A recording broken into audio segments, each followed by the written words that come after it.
everyone.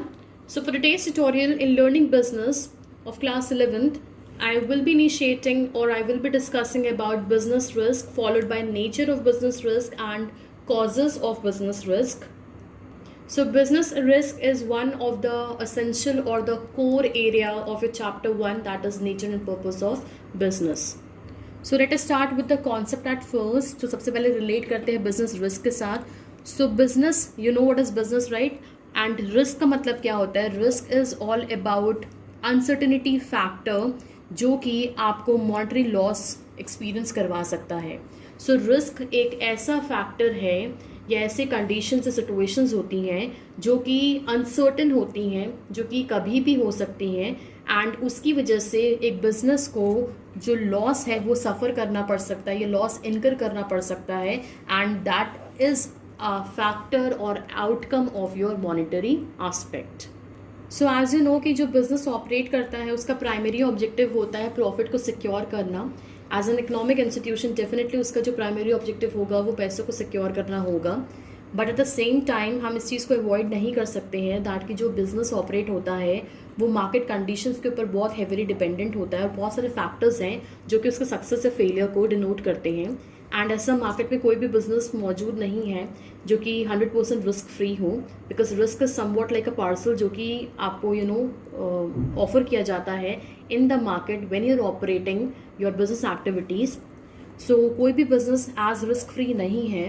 तो risk free business अगर नहीं है मार्केट में तो क्या ऐसी चीज़ है जो मोटिवेट करती है कि हम लोग को एज अ बिजनेस मैन और business house, corporate house initiate करना चाहिए business operation. So the answer is your profit.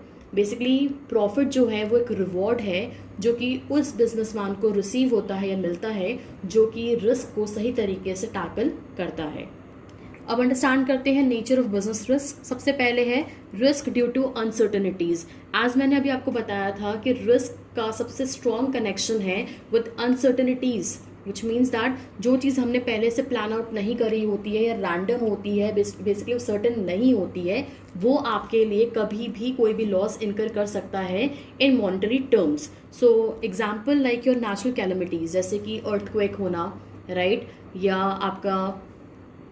या फ्लड आना, या कोई भी ऐसी बीमारी होना लाइक योर कोविड-19 जो कि अभी हम लोग करंटली एक्सपीरियंस कर रहे हैं. सो जिसकी वजह से आपने नहीं सोचा हो कि आपके बिजनेस के ऊपर इम्पैक्ट पड़ सकता है, बट फॉर श्योर इन सब चीज़ों का बिजनेस के ऊपर इम्पैक्ट पड़ता है. सो जैसे बिजनेस के साथ रिस्क एसोसिएटेड है तो डेफिनेटली आपको उस रिस्क को कोप अप करना पड़ेगा. उसके साथ कोप अप करके ही आप अपने प्रॉफिटेबिलिटी को सिक्योर कर सकते हो. And eight the same time जो नेचुरल कैलमिटीज़ होती हैं, this is not in the hand of a man. ये हमारे हाथ में नहीं होती, हम इसको कंट्रोल नहीं कर सकते हैं, बट इसका जो इम्पैक्ट होता है फॉर श्योर बिजनेस के ऊपर पड़ता है. Likewise we have factors like change in demand due to change in taste and preferences. Like assume करो that you are a denim manufacturer and आपने 6 पॉकेट जीन्स को प्रोड्यूस करना स्टार्टअप किया, denims को प्रोड्यूस करना स्टार्टअप किया. So this was basically trendy जब आपने ये आइडिया को कंसीव किया था. बट आफ्टर 6 और 8 months of span of time जो कंज्यूमर का जो टेस्ट था, जो प्रेफरेंसेस थी, वो चेंज हो गई. अब जो रिक्वायरमेंट है कंज्यूमर के, that is not your 6 pocket jeans या लूज या बेगी जीन्स की रिक्वायरमेंट नहीं है या नीड नहीं है. They are demanding basically your skinny jeans.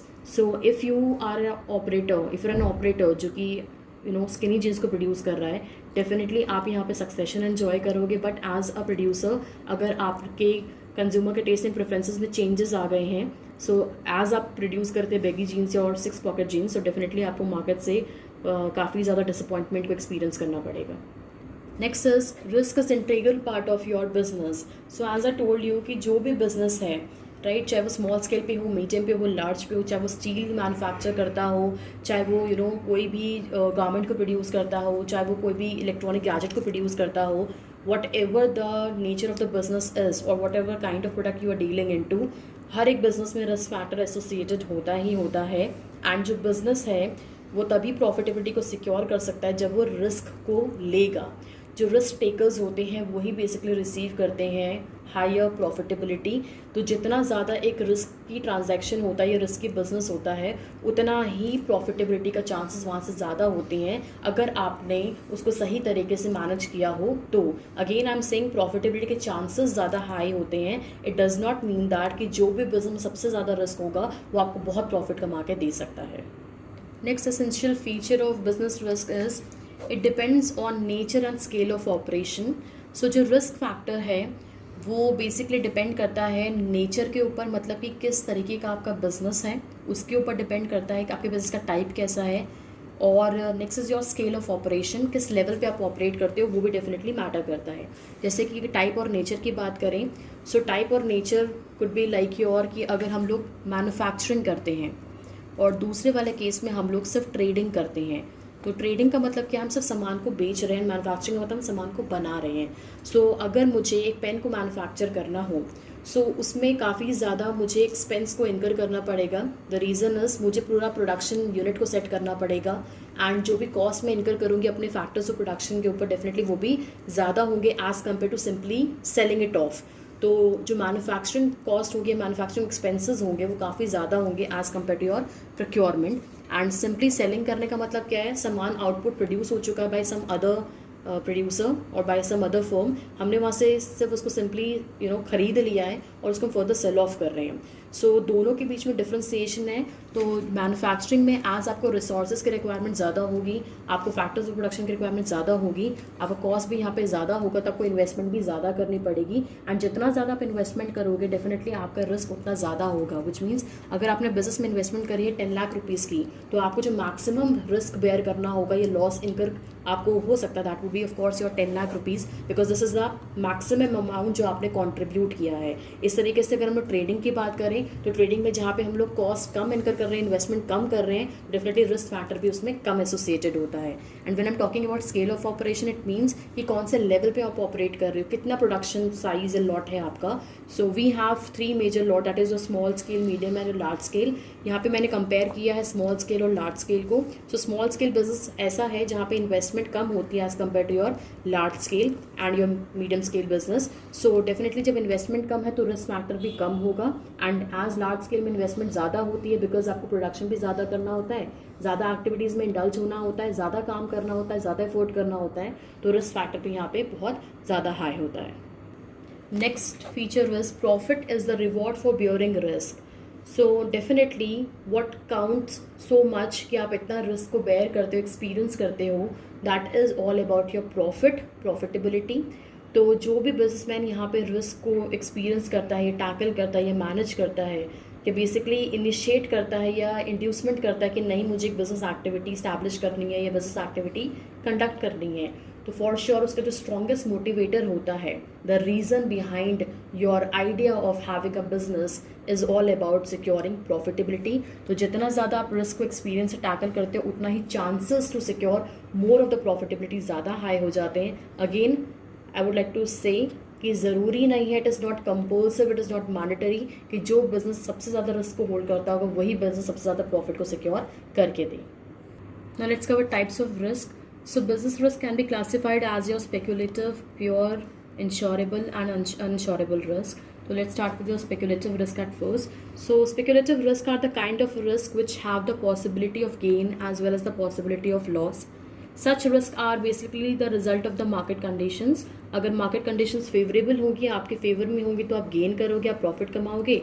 Else अगर नहीं होंगे आपके फेवर में तो डेफिनेटली मार्केट कंडीशंस की वजह से आपको लॉस इनकर करना पड़ सकता है।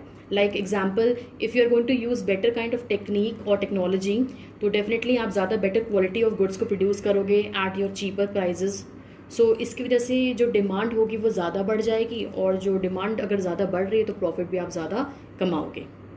Next is your pure risk. So pure risk are the type of risk where business suffer loss only if the risk occurs. अगर स्पेसिफिक इवेंट नहीं होता है तो उस पॉइंट ऑफ टाइम पे कोई भी आपको लॉसेस को एक्सपीरियंस नहीं करना पड़ेगा। लाइक फॉर एग्जांपल, अगर बिजनेस में लॉस हो रहा है एंड उसका अगर रिजल्ट है जो फायर, थेफ्ट और स्ट्राइक, अगर वो चीज़ होगी तो लॉस होगा, अगर नहीं होगी तो डेफिनेटली लॉस नहीं होगा। Next is your insurable risk. So insurable risk are the type of risk where business can insure the losses by paying a predetermined premium to an insurance company. So बहुत सारी companies ऐसी हैं या almost हर company आज के time पे अपने goods को सिक्योर करवाती है, अपने बिजनेस को सिक्योर करवाती है by mean of an insurance company, and definitely इनको प्रीमियम पे करना होता है सो दैट वो सिक्योर करेंगे अपनी compensation arising out of it. And जो लॉस होता है which is arising due to natural and physical risk can be insured as the probability of risk can be determined. Like company can insure its stock against fire, theft. इस तरीके के जो insurance है वो market में बहुत easily available हैं और ऑफर किए जाते हैं by the insurance company. Next is your uninsurable risk. So uninsurable risk are the type of risk where the probable loss cannot be insured, and loss arising due to human or economic risk cannot be insured as a probability cannot be determined. So जो uninsurable risk होता है this is something जो कि insurance company cover नहीं करती है. Like कोई अगर गवर्नमेंट पॉलिसी चेंज हो रही है, राइट, गवर्नमेंट पॉलिसीज़ का मतलब क्या है, government time after time rules regulations norms या प्रोविजंस या पॉलिसीज़ को फ्रेम करती है so as to govern the economy. So अगर ऐसे ही पॉलिसी कोई चेंज हो रही है एंड उसका इम्पैक्ट आपके बिजनेस के ऊपर पड़ रहा है, तो ऐसा कोई भी इंश्योरेंस नहीं है मार्केट में जो कि गवर्नमेंट पॉलिसी को कवर करेगा, because this is something which is arising out the leadership of the political parties. And as कि जिस कंट्री में हम रिसाइड करते हैं वहाँ पे पॉलिटिकल इंस्टेबिलिटी बहुत ज़्यादा है, तो जिसकी वजह से कॉम्प्लिकेशंस आ सकती हैं. कोई भी इंश्योरेंस कंपनी इस तरीके का इंश्योरेंस आपको ऑफर नहीं करती है. Now let's cover causes of business risk. So business में किस किस फैक्टर की वजह से रिस्क फैक्टर आ सकता है उसको हम कवर करेंगे इस सेगमेंट में. तो सबसे पहले आपका नेचुरल कॉजेज़. सो जैसे कि natural causes like your flood हो गया, अर्थक्वेक हो गया, कोई फेमाइन हो गया, या कोई भी ऑल सडन जैसे डिजीज़ आ गई, सो जिसकी वजह से बहुत सारी प्रॉपर्टी या लाइफ को हार्म हो सकता है या we can even lose them.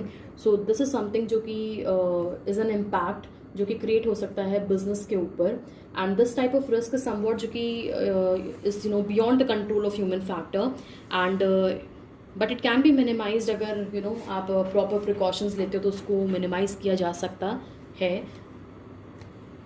Like if you're operating in an area जहाँ पे बहुत ज़्यादा अर्थक्वेक प्रोन है, वो प्रोन है ऐसे एरिया में जहाँ पे जो अर्थक्वेक है बहुत फ्रिक्वेंटली आता है, तो अगर आपने ऐसी जगह पे अपना फैक्ट्री या अपना बिजनेस प्रेमिसेस सेट किया है, सो आपका बिजनेस को इफेक्ट क्रिएट हो सकता है बिकॉज ऑफ द अर्थक्वेक जो कि उस एरिया में बहुत फ्रिक्वेंटली आता है.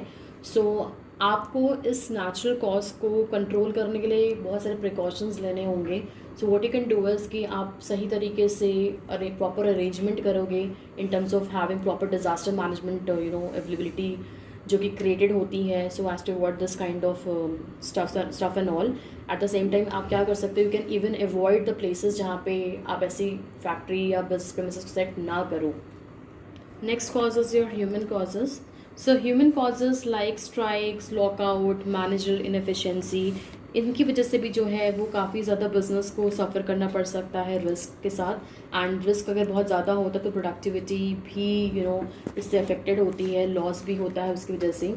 और there may be decline in the products demand due to increase competition और change in taste and preferences. At the same time अगर लोअर डिमांड हो रही है तो लोअर प्रॉफिट होगा, और इवन प्रॉफिट नहीं भी होगा तो बहुत केसेस में लॉसेस भी हो सकते हैं. So risk due to human causes can be reduced with proper planning and management. Like जैसे अभी मैंने एक पॉइंट की बात करी, लाइक योर मैनेजर इनएफिशिएंसी, मतलब कि जो मैनेजमेंट आपको रन करती है, गवर्न करती है, बिजनेस को चला रही है, वो ज़्यादा कैपेबिलिटी होल्ड नहीं करते हैं बिजनेस को चलाने के लिए. So human are the one who is managing businesses. So जो मैनेजर्स इफेक्टिवली एंड एफिशिएंटली आपके बिजनेस को टैकल नहीं कर पा रहे हैं, अपने बिजनेस को नहीं संभाल पा रहे हैं, तो डेफिनेटली जो भी वो काम कर रहे हैं वो सिस्टमैटिक नहीं है, प्लान्ड आउट नहीं है, और इसकी वजह से जो प्रोडक्टिविटी है वो भी हैम्पर होगी एंड सेल्स भी हैम्पर होगी, and same for your consumption and your profitability. And अगर आपके बिजनेस में मैनेजरियल इनएफिशिएंसी बहुत ज़्यादा है तो इसकी वजह से आपके बिजनेस को लॉसेस भी सफ़र करने को मिल सकते हैं, which is your one of the factor of your risk. Next is your economic causes. So economic causes like fluctuation in demand due to change in price, taste preferences or market conditions increase the possibility of risk factor. And इसके साथ अगर competition level बहुत ज़्यादा high है, cut throat competition है market में, and if you people are producing homogeneous goods, so यहाँ पे कंपटीशन लेवल बहुत हाई होने की वजह से आपकी डिमांड के ऊपर इम्पैक्ट क्रिएट हो सकता है. एंड डिमांड कम हो रही है तो डेफिनेटली सेल्स भी कम होगी, कंजप्शन कम होगी. एंड बहुत केसेस में अगर डिमांड कम है तो आपको डेफिनेटली रेवेन्यू भी कम जनरेट होगा. और बहुत बार ऐसा भी हो सकता है कि डिमांड अगर सफिशिएंट नहीं डेवलप हुई है तो आपको सेल्स भी नहीं हो रही, और सेल्स नहीं हो रही तो आपको प्रॉफिट भी नहीं आएगा. और अगर प्रॉफिट नहीं है तो आपको लॉस इनकर भी करना पड़ सकता है, बिकॉज आपका बिजनेस सफिशिएंट कॉस्ट को कवर नहीं कर पा रहेगा. नेक्स्ट इज एक्सटर्नल फैक्टर्स और your other causes. So possibility of business risk due to political instability, your terrorism, mechanical failure, fluctuation in exchange price और एक गवर्नमेंट पॉलिसी, इनकी वजह से भी कॉम्प्लिकेशंस अराइज हो सकती हैं, बिजनेस को सफ़र करना पड़ सकता है. लाइक ये भी अनफोर्सिन इवेंट्स ही हैं. अगर हम टेररिज्म की बात करें, इफ़ यू डू रिमेंबर कि जो ताज होटल है मुंबई में, उसको शट डाउन करना पड़ा था. उसके ऑपरेशंस को रोक दिया गया था for more than 6 months due to 26 नवंबर को जो टेरर अटैक हुआ था उसके ऊपर, जिसकी वजह से ये कॉम्प्लिकेशंस आई थी. तो जो 6 months इन्होंने अपना बिजनेस को शट डाउन किया या उस टेम्प्रेरी ले ऑफ किया था, तो जिसकी वजह से जो बिज़नेस था उसको लॉसेस को सफ़र करना पड़ा था.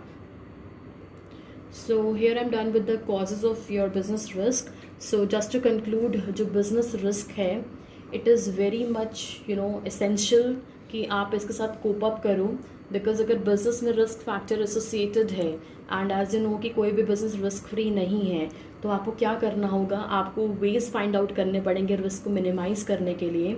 सो रिस्क जो है उसको मिनिमाइज़ करने के बहुत सारे तरीके हो सकते हैं. लाइक आप इंश्योरेंस करवा सकते हो अपने गुड्स का, अपने प्रॉपर्टी का, जिसके थ्रू आपको अगर कोई डैमेजेस होते हैं, आपकी लाइफ के साथ कोई डैमेज होता है या कोई कॉम्प्लिकेशन होती है, मिस हैपनिंग होती है, तो उसको कॉम्पनसेशन के थ्रू आप रिकवर कर सकते हो, चाहे वो आपका एक बिजनेस हो, चाहे वो ह्यूमन लाइफ हो. Eight the same time what you can do is you should be avoiding dealing into difficult और योर रिस्की ट्रांजैक्शंस. अगर बहुत सारे ट्रांजैक्शन ऐसा है जहाँ पे आपको पता चल रहा है दैट कि this is something very complex in nature and possibility या प्रोबेबिलिटी काफ़ी कम है यहाँ पे प्रॉफिट को सिक्योर करने की, तो फॉर श्योर आपको उस चीज़ को अवॉइड करना चाहिए. And proper and systematic planning भी बहुत ज़्यादा ज़रूरी होगी, so as to forecast the demand factor और योर मार्केट कंपैटिबिलिटी आपकी कितनी है मार्केट के साथ. ये सब चीज़ें करना ज़रूरी है, तभी जाके आप रिस्क को मिनिमाइज़ कर सकते हो. एट द सेम टाइम अगर आप इंश्योरेंस भी करवा रहे हो, and if you assume that कि if you have made some sort of insurance policy for your business और फॉर योर गुड्स, तो उसके बाद कोई भी डैमेजेस नहीं होंगे, तो दिस इज़ अगेन इनकरेक्ट. अगर आपने कोई इंश्योरेंस करवाया है, इट डजंट मीन दैट कि आपको कोई लॉसेस को एक्सपीरियंस से सफ़र नहीं करना पड़ेगा. These are only the ways और द मीन्स जिसके थ्रू आप अपने रिस्क फैक्टर को कम कर सकते हो, बट 100% एलिमिनेट नहीं कर सकते हो. Even after taking so much of precaution and care and careful consideration करने के बाद भी आप बिजनेस एक्टिविटीज़ को अगर रेगुलेट करते हो, सो डोंट अज्यूम दैट और डोंट थिंक दैट कि आपका बिजनेस रिस्क फ्री हो गया या 100% आपका बिजनेस जो है वो अब रिस्क को बिल्कुल कोप अप कर सकता है या उसके साथ कंपैटिबिलिटी होल्ड कर लेगा. तो ऐसा पॉसिबल नहीं होगा. हर बिजनेस में रिस्क होता है, कोई भी छोटे से छोटा बिजनेस हो, बड़े से बड़ा बिजनेस हो, रिस्क होगा ही होगा प्रेजेंट, क्योंकि रिस्क का स्ट्रेट अवे कनेक्शन है विद द अनसर्टेनिटीज फैक्टर, जो कि प्लान्ड नहीं है, वो रैंडम कभी भी एक्सपीरियंस आपको करने को मिल सकता है. एंड हमेशा बिजनेस रिस्क कैलकुलेट होगा in terms of your monetary loss. And as business economic institution है, इकोनॉमिक एजेंसी है, इकोनॉमिक एक्टिविटी में वो डील आउट करते हैं, तो एज हर बिजनेस का एम प्रॉफिट कमाना होगा. तो प्रॉफिट को कमाने के लिए आपके बिजनेस में जो भी चैलेंजेस आते हैं, जो भी कॉम्प्लिकेशंस आते हैं, जो भी प्रॉब्लम्स आएंगी, उसको ओवरकम करते हुए ही, उस रिस्क को ख़त्म करते हुए या कम करते हुए ही आप क्या करोगे, आप प्रॉफिट को सिक्योर कर सकते हो. कोई भी शॉर्टेस्ट टेक्निक या मेथड नहीं होगा प्रॉफिट को सिक्योर करने के लिए. हमेशा you have to make hard core effect and if your effort also, so as to secure profitability out of your business transactions. And जो रिस्क फैक्टर है वो ना सिर्फ आपके इंटरनल बिजनेस में होगा या इंटरनल ट्रेड के फॉर्म पे आप एक्सपीरियंस कर सकते हो. आप जो डील आउट करते हो विद द अदर नेशंस, उसमें भी काफ़ी कॉम्प्लिकेशंस आ सकती हैं, रिस्क एसोसिएटेड होता है. So you have to take proper precautions और the measures so has to reduce the risk factor associated with any form of your business operation और the transaction. So आज के ट्यूटोरियल में मैंने कवर किया concept of your business risk followed by nature of business risk, जहाँ पे risk due to uncertainties, risk is integral part of your business, risk depends on nature and scale of operation, profit is the reward for bearing risk. ये हमने essential characteristics of business risk को पढ़ा. इसके बाद मैंने cover किया types of your risk factor, that is speculative, pure, insurable and uninsurable risk, followed by natural causes, human causes, economic causes and external causes और other causes को relate किया as the major factors जो कि contribute करते हैं आपके business risk में. So that's all for today's tutorial. Thank you so very much.